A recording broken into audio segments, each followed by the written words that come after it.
by the time that this video goes up, I am probably going to be looking like the crustiest little gutter rat ever because I'm pre-filming ahead quite a bit because I am under deadline. I'm really, really close to deadline for goalie, so I'm trying to get as many videos done ahead of time so that way I have at least something to post while I am just in like writing cave mode. So with that said, I hope I didn't forget any books that I wanted to read in March or like any new releases or anything. I don't know. I put this list together and I don't even feel like I'm really even thinking about March because it's still like not even close to being that time yet. And who knows, some of these like I might end up reading still this month, but whatever. We got to make a March TBR, so here it is. First up, I have my two most anticipated reads of this entire year. First up, Kiss the Villain by Rena Kent. This is a Legacy of Gods spin-off book. It's an professor student romance. Oh, we already know. I am sold on anything professor student. That is my favorite romance book trope. So I'm already excited about that. But as we know, the Legacy of God series is one of my all-time favorite series. Like God of Wrath, literally like top 5 books of all time. So I'm so excited for this book. So if you've read Legacy of Gods, you've already seen little bits of Gareth. He is Killian, who is from God of Malice. That's his brother. So like he's kind of connected into that world, obviously. However, I think you could just go ahead and read this one without reading like the entire Legacy of God series. So anyways, I cannot wait. I cannot wait. And I'm just really hoping though that this one isn't going to put me into a book slump because we already know what happened last year when I read and finished Legacy of Gods. So we're hoping that that doesn't happen again this year. Next up, other highest anticipated release. This is like 13-year-old me being so jazzed to get this book, and that's Sunrise on the Reaping by Suzanne Collins. I was the biggest Hunger Games fan when I was younger. Those were like the first books that I ever read and loved. I loved the movies. I literally watched the movies like pretty much every year. I read the books. I don't know. I've reread them, 5 or 6 times over the course of my life. I'm just so excited to be getting this one, and specifically Haymitch's story, especially as an adult. That is a character that I have only like grown to love more and more and wanted to know more about. I'm really excited about this. I also cannot wait to see kind of like the commentary that Susan Collins is going to make. Obviously, I know that this would have had to be written like way before where we are at currently in today's time, but I feel like, obviously her books, they just make very interesting commentary about the world, and I'm just very interested to see how that's going to play out. And specifically, it's Haymitch's Hunger Games in this, so it is like a prequel kind of to the Hunger Games. I'm so excited. I cannot wait. I'm going to be rolling up to Barnes & Noble like first thing in the morning when this is released, and I'm not doing anything. Don't bother me that day. Next up, okay. I'm going to have this book finished by March, so I'll read it in February. I'm almost done with it. This little thing has taken me longer to read than like some bigger books, because it's kind of dense. Glory of the Trenches by Coningsby Dawson. So yeah, you might be like, why are you reading that? That doesn't look like a romance. It's not. This book is over 100 years old. It was published in, what did I see? Was it 1918? And I was like, holy shit, that's literally over 100 years old. It's like about life in the life of a soldier in World War I. Okay, here's the thing. This isn't my usual read, but it's part of a swap. My boyfriend and I, we swapped books. So he listened to Twisted Loyalties by Cora Riley. He listened to the audiobook of that one. So in order to make a fair trade, then I accepted one of his war books in return to read, and he was nice to me and gave me this one that's less than 100 pages, so that's really nice. Yeah, so I do have to read this one. I normally wouldn't put this on a TBR. However, I really like feeling accomplished and checking off boxes, and I know I'm gonna finish this, so I wanted to be able to color in my little box. So we're including it, and also because, like I said, I'm having to pre-film this, and I don't know what I'm gonna be in the mood to read in a couple weeks, so I might as well include that on there and at least feel accomplished when I'm done with it. Then next up, we have I have one more physical book, but this one I'm so excited to read, and that is Deep End by Allie Hazelwood. So this book was originally not even on my radar. It is a traditionally published one. We know I don't really read a lot of traditionally published romances, but Sam from Sam Reads a Little really sold me on this. And typically Sam and I have like fairly opposite reading tastes. However, I do still trust her opinion, and she has loved this one. She loved it. I think she gave it 5 stars, which is like borderline of unheard of, I feel like, from Sam. So I'm really excited to give this one a try. And I loved The Love Hypothesis. That's the only book I've read from Allie Hazelwood, but I absolutely loved it. Obviously, like Raylo, we all know that's probably most of the reason why I love that one, and a student teacher, so like sold. But this one has been getting a lot of discussion online in terms of like the spice. Some people being like, oh my God, this is like so dirty, that's like way too much. And then other people being like, that's like nothing. I feel like it's probably gonna end up being pretty tame compared to what I often read, but that's not like a bad thing. Like it's fine to switch it up every now and then. But this one is a college sports romance. Thank you for knocking that off, Dorian. A college sports romance between a swimmer and a competitive diver, I think. Swim captain and platform diving. I'm really excited about this one. I don't know. I've seen a lot of people talking about it. I love sports romances. We know I love swimmers. Caleb Callahan. So I think this is going to be a good time. Also, it's beautiful. This is like how you do like a first run special edition. Don't just give us sprayed edges. You see like the water droplets, like this is stunning. This is beautiful. Very excited to give it a go and read another Allie Hazelwood book. Then another newer release. This one came out this month, so like February, but I haven't gotten a chance to read it yet, and that is Audacity by Elodie Hart. So I still have not finished the Alchemy series. However, this one has really piqued my interest. I will obviously finish the Alchemy series at some point, but this one I think takes place in like the same world as Alchemy, but it's not specifically at Alchemy. Instead, this one, our heroine, she is, I think, trying to like break into some sort of industry. Like I think she like went and got her degree. She's very smart, she's very educated, but she's kind of like hitting a glass ceiling, and that is until she's then approached by this one woman who owns an agency that employs all of the like richest men with their assistants. Not only are they like assistants that need to like know their stuff, you know, like actually do a good job at work, but then also, you know, assist in other ways. And our heroine, I think, ends up signing up for that. And then our hero obviously like employs her, and it ends up being their romance. I'm really excited for this. I love Elodie Hart's writing. Every single time I read her books, I feel like I get smarter, honestly, because her writing is so like intelligent, but it's also so insanely spicy, which like, you know, I'm never gonna complain about. So I'm really excited for this one. It's kicking off a new series for her, and I'm excited. Next up, another newer release one. This one is coming out at the end of February, again at the end of this month. I think it actually might already be out, but it's on like Apple Books right now, and she's putting it in KU soon, and that's The Broker by Nikki Sloan.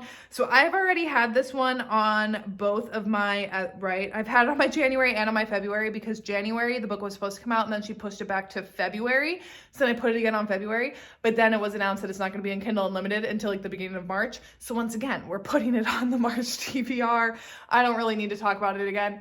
It's the 6th book in the Nashville Neighbors series. They're all interconnected standalones, and I think this one is like a workplace romance, maybe. I could be wrong on that. I'm really excited for it. I love the Nashville Neighbors series, and I think it's going to be, again, another insanely hot time. Next up, I have Tempted by Deception by Rena Kent. So this is the second book in the Deception trilogy. So I read Vow of Deception last year, but then that was like in the height of my reading slump, and I didn't want to take it out on the series when I do think I'm really going to love it. This is Jeremy and Annika's parents. So they are God of Wrath and God of Pain. The main characters in each of those books, these are their parents. And listen, you even see Jeremy as a child in this one. I don't know if we'll see Annika as a child, but I really liked the first book. It's a mafia arranged marriage, or kind of like forced marriage, I guess. But the first book, I can't say anything about this one because the first book had a plot twist at the end that I was really looking forward to, and it was kind of going where I thought it was going. So I'm really excited to see it through. I feel like that's all I can kind of say about this book, because you obviously have to read book one. But Jeremy basically blackmails, what is her name? Leah, into marrying him. So that's fun. Next up then, my last physical book that I own, I have Infamous Like Us by Krista and Becca Ritchie. So this is book number 10. We are up to number 10, everyone. We are so close. There are 13 books in the Like Us series, and I'm nearing it. This is the last one following Sully, Banks, and Akara. It's an MFM romance, bodyguard romance. This is their third book in the series. So again, I cannot really say anything about this one, and since it's book 10 overall, but it's a second generation spin-off series of the Addicted/Calloway Sisters series, following all of like the famous kids and their bodyguards and their romances. So Sully is dating both Banks and Akara, who are her bodyguards, and at this point by this book, like their relationship has gone public, and they're kind of going to be dealing with that. And I think, is Sully, I don't know if I think maybe she's trying to make a comeback at the Olympics. She was a swimmer, and I think maybe she tries to do a comeback in this one while also then navigating like her relationship being made public. I don't know, but I love this series. I love these families, and I will literally read Annie, Calloway, Calloway, Meadows, or Cobalt. Oh my gosh, I missed Hale.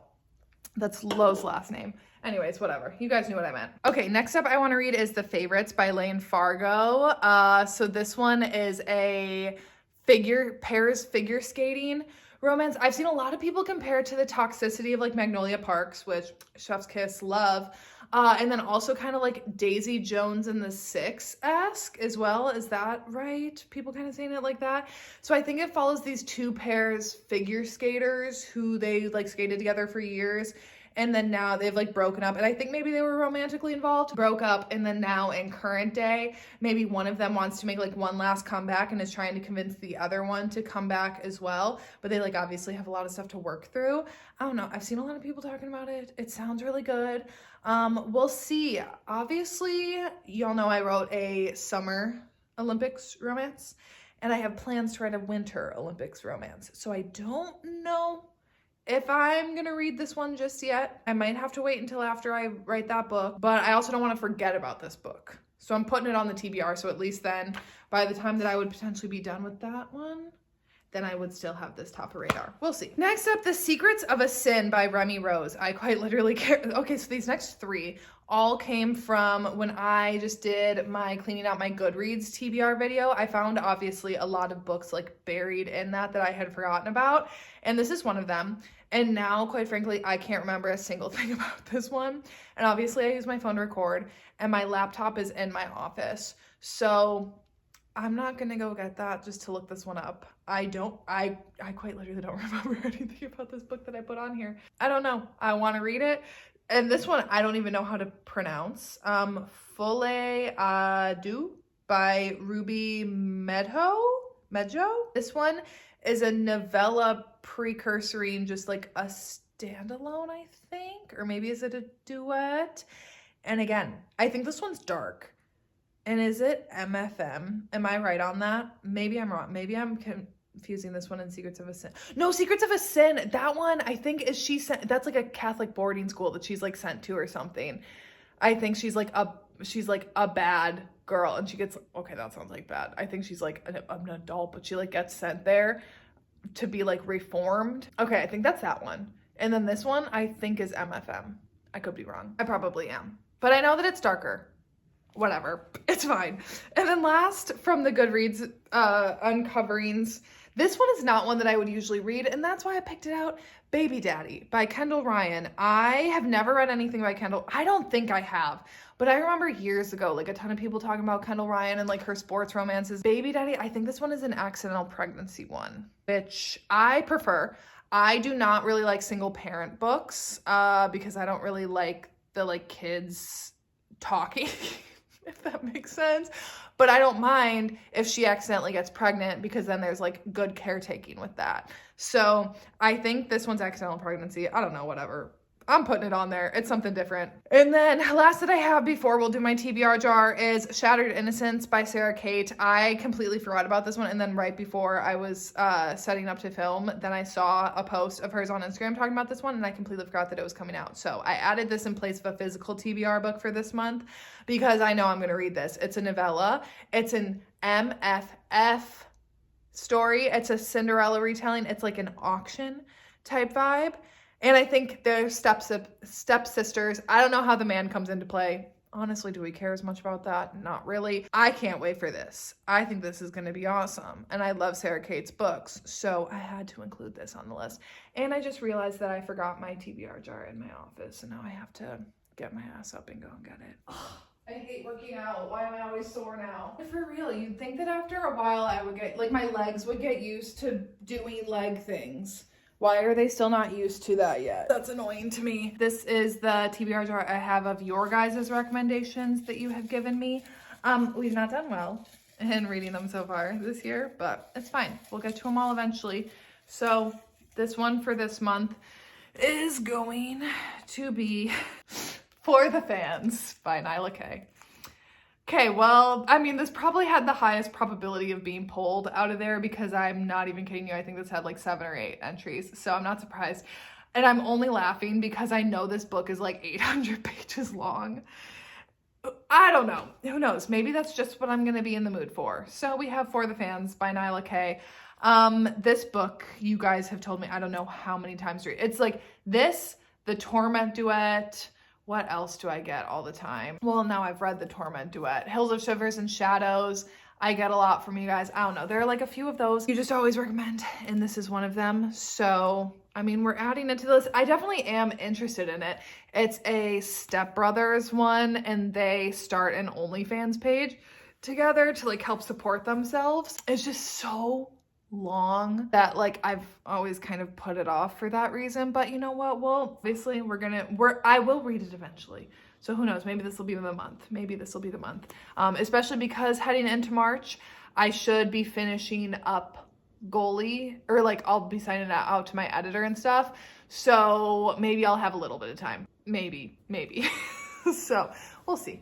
Anyways, that is it for today's video. I don't know if I'm going to have another one up the week that this one is going up. It might be my one and only because like I said, I am trying to pre-film because I'm trying to get videos done. I am going to New York, which I'm really excited for. I'll obviously be posting about that like on my Instagram and stuff.